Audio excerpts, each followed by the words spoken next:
इस्रायलनं पुन्हा एकदा इराणमधल्या महत्त्वाच्या ऐतिहासिक आणि राजकीय वारसा स्थळांना लक्ष्य करायला सुरुवात केली। इस्रायलनं इराणच्या राष्ट्रपती भवनावर हल्ला केला, तसंच इराणच्या सुप्रीम नॅशनल सिक्युरिटी काउन्सिलच्या इमारतीवरही निशाणा साधला। तसंच लष्कराचं मुख्यालय देखील उद्ध्वस्त करण्यात आलं। राजधानी तेहरानसह इराणमधील अनेक शहरांमध्ये भीषण स्फोट झाले असून काही भागांमध्ये आगीचे मोठे लोळ उठले। अनेक ठिकाणी धुराचे ढग पसरले। दरम्यान इराणमधील मृतांचा आकडा हा 787च्या वर गेल्याची माहिती हाती आली आहे।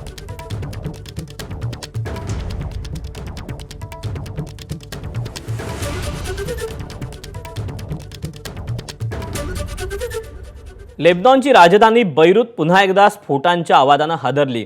बीर हसन परिसरात इराणी दूतावासाच्या जुन्या इमारतीजवळ इस्रायलनं एअर स्ट्राईक केल्याची माहिती समोर आली। इस्रायली सैन्यानं असं देखील जाहीर केलं की त्यांनी लेबनॉनमध्ये पॅलेस्टाईन इस्लामिक जिहाद या संघटनेचा कमांडर अदहम अदनान अल ओथेमेनला ठार केलं।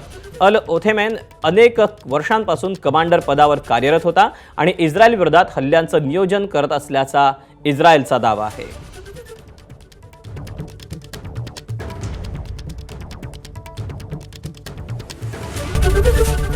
एबीपी माझा, उघडा डोळे बघा नीट।